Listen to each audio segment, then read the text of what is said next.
everyone, welcome back to my channel, and today I'm going to be talking about powdery fragrances. So recently a colleague at work asked me, what does that mean, powdery? So he watches my channel because I think he must have nothing better to do. He's not into fragrances, but I mentioned powdery and he didn't understand what that meant, and it made me realise that not everyone is going to get some of the jargon that we come out with in our little fragrance world. So powdery is basically, to me anyway, powdery is anything that smells a bit like you're smelling powder, whether that's talcum powder, crushed up powdered makeup, anything that's got that kind of dry, fluffy, soft feel that's just reminiscent of some kind of powder or even something a bit dusty. So what I've done is I've pulled together some examples of perfumes from my collection that I consider to be quite powdery. They are ones I really enjoy. Let's run through them in no particular order. I'm going to start with a very recent addition to my collection, and that is The Lover's Tale by Francesca Bianchi. I have not used all that. I shared some with some fragrant friends because it's so potent, you just don't need a lot. It's so potent. So I sprayed that, pre-sprayed that on here. And this one, it's not immediately powdery when you first spray it. You have to wait a little while for the powder to come through. Let me give you the notes. We've got mimosa, honey, jasmine, leather, orris, peach, heliotrope. Heliotrope is a floral, and that gives you a lot of powder. Heliotrope is almost like an almond-like powder. Imagine almond-scented talcum powder. And there's rose, musk, sandalwood, laddanum, vetiver, and oak moss. So I think in here you've got mimosa as well. It's another floral that can be quite powdery. You've got orris, which is the root of an iris flower, and it's sort of very powdery. That's usually what a lot of fragrances will use to get their powderiness. But I also feel like the leather in here has a powdery aspect. The leather is more like a suede, which to me can feel powdery. And it's just this soft, powdery fluffiness about it that is absolutely stunning. So The Lover's Tale, if you like things that are powdery but deep, dark and sensual at the same time, then that one is worth checking out. So next up we have, I haven't spoken about this for a long time I don't think, it's called Centerpiece by 4160 Tuesdays. This one doesn't have any notes listed that are specifically making me think they should be powdery, but to me this is very powdery. So I'll give you the notes. Honey, green tea, frangipani, musk, cedar, vanilla, sorbet and chocolate. These are all from Fragrantica, so if I'm wrong, blame Fragrantica. I couldn't be asked to go on each individual website because there's a few fragrances here, so forgive me. So to me this smells like there's a lot of artemisia, or also known as wormwood. It's not listed on Fragrantica. And if you don't know what that is, it's also in Jean Paul Gaultier's Le Male, and it's in a lot of men's fragrances. And it gives this sort of musky, slightly sweet, powdery feel. I can't really explain it. I'm useless, sorry, but that's how it smells to me. Like it's got artemisia in it, but it is just fluffy and soft and powdery. Sweetness that you get. The honey is not it's not like smelling a jar of honey right up your nose. It's not thick and gooey and syrupy. It's like it's transparent. It's like a hint of honey. It's like just a whisper of honey. Nothing too glutinous. I think the tea note probably keeps it quite fresh, and the musk is probably adding to that powdery feel. Musk can give things a fluffy kind of cotton wool feel, and I think cotton wool is another thing that could come close to powder in that just soft fluffy texture. Powder to me is a texture rather than a specific smell. I hope that makes sense. So Centerpiece, for me, that's a beautiful, it feels like a spring fragrance. It's clean, it's a bit fresh, but it's very fluffy and very comforting and cozy at the same time. I love that one. So I've got two from Zoologist here. I couldn't decide, so they're both in it because they're both really powdery. And we have a Dragonfly and Nightingale. And I haven't written the notes down because I just want to get on with my evening, get this video over and done with. Have a little drink, watch some reality TV. No offence, Mr. Victor Wong. I absolutely love your fragrances, but your note listings are so long, so I'm just going to go from how they smell and my memory of some of the notes. So Nightingale to start with. I'd say this is more powdery. This is a vintage powdery. It's got plum blossom in it, and that's the main note to my nose. It's got this fruity pink feel to it. The colour of the juice is absolutely perfect to help you understand how it smells. Very vintage and retro muskiness and powderiness of kind of like a makeup, an old-fashioned makeup face powder, you know, with a big puff, that kind of thing. Beautiful. And then Dragonfly is different. Dragonfly is closer to Centerpiece than anything else, I think, in that it's got a freshness but this powdery fluffiness. So this one's got heliotrope in it, which we mentioned earlier. Heliotrope being a puffy, a fluffy, powdery, almost almond-like thing, floral.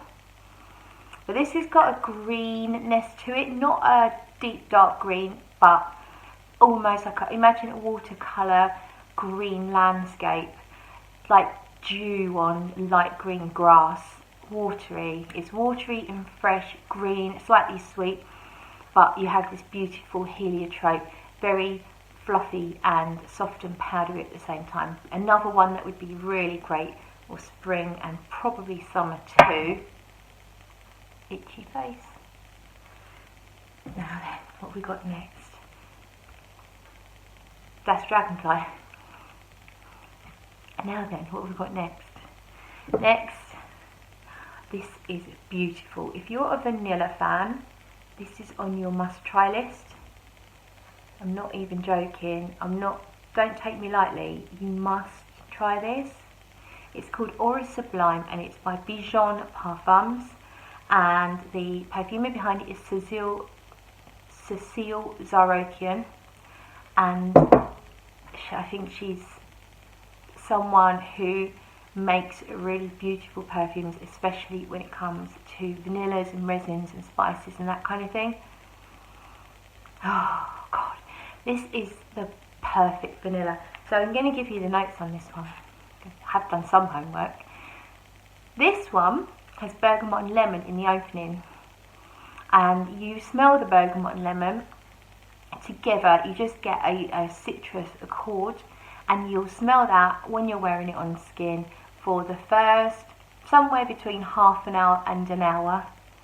It's not my favourite aspect of the perfume, but I think it just gives it a lift when you first put it on. But then, well actually straight away you will get the powder. It's got Iris and Hedione in it. So Iris is very powdery, as we've already said, and Hedione is it's a jasmine substitute, so it's a synthetic jasmine-like smell, but it's kind of cleaner, lighter, more transparent, quite fresh, very nice, very attractive smell. It's got ambergris in it, vanilla, tonka, woody notes, benzoin and musk. So I think again the powderiness is helped by the musk. You've got ambergris, which can be musky, can also come across salty, woody, depends. Benzoin also to me can be quite a powdery note, and then tonka can get powdery. So tonka is a tonka bean, is kind of a sweet almondy hay-like, sometimes spicy vanillic smell, and the benzoin is a resin. It's used commonly in incense, and it's in a lot of amber type fragrances, and it's really nice, sweet, slightly vanillic, woodsy, powdery smell. Aura's Sublime lives up to its name. I really love it. So next up, this one's not going to be for everyone, but it is a really great option if you are looking for something powdery. And to me, this is almost dusty. So it's like, rather than soft powder, it's got more of a dusty texture. And this is called Delirious Iris. And it's by SP Parfums. And this is probably one of the more masculine options here, because there's a lot of woodsiness going on in here. The notes are rum and whiskey in the opening. Now, I don't really pick out too much rum and whiskey. There's just a hint of something along those lines, but I've had several people smell this without knowing the notes, and they've all said, oh, is that brandy? Is that whiskey? Is that rum? So most people do pick out the alcoholic notes. For me, it's my nose just doesn't, kind of glosses over it a little bit, because I don't always enjoy rum, whiskey, brandy in a perfume. It's just not my cup of tea. But here, I don't really get too much of that. Violet leaf, cactus, iris, woody notes, tonka, patchouli and musk. So obviously it's got iris in it. Iris is in the title. I don't get the iris immediately. You have to wait for it, and it is a nice powdery iris. But more and more and more, it's about the woods. It's very intense. It's almost like being in a wood workshop, because there's some sort of strange note which is possibly coming from the violet leaf, which can give off a kind of strange chemical or petroleum type smell sometimes. It's not too weird. I can happily wear this. Very powdery, very dusty, very woodsy. Probably a bit more masculine, but there's definitely a sweetness going on in here, and anyone can wear this one. That's Delirious Iris. I have reviewed that one. It's on my channel if you want to go find it, or I might even put a link up. I've actually reviewed, I think I've reviewed all of these. So if I have, I'll chuck the links up for you if you can be asked to watch them. I wouldn't bother, shit. Okay, only joking, they're not shit, well some of them are. So my final one, as I said, no particular order. I've gone for Bois D'armenie from Guerlain. Now, Guerlain make beautiful, beautiful powdery fragrances. A lot of Guerlains have a beautiful powdery note in there. The Guerlainade itself, so the common DNA in a lot of these fragrances, is a little bit fluffy and powdery. But I've picked Bois D'armenie because I was thinking about Iris Ganache, but actually Iris Ganache starts off a bit powdery with the iris, but to me it gets richer, and it's not so much a powdery fragrance for the majority of it, for my nose anyway. But Bois D'armenie, this is all about the benzoin that we were just discussing. This has got a lot of benzoin in it, and it just gives this beautiful, powdery, slightly sweet, vanilla-like, slightly woodsy smell. But this is probably much more accessible and wearable, and is going to be more well-liked than this, this is more for someone who likes their niche. This is niche. This is, you could wear this if you're used to wearing only mainstream fragrances. This is entry-level niche, we could say. So Bois D'armenie, notes are iris, pink pepper, incense, coriander, benzoin, gaiac wood, patchouli, musk, kapahu balm. Now I'm not going to tell you what that is, because I don't know.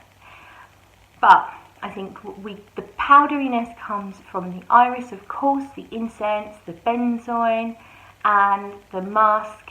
Even patchouli, it depends on the patchouli that's used and how it interacts with the other ingredients. Patchouli can give a slightly dusty or earthy feel to a fragrance. It could come across as powdery. This is beautiful.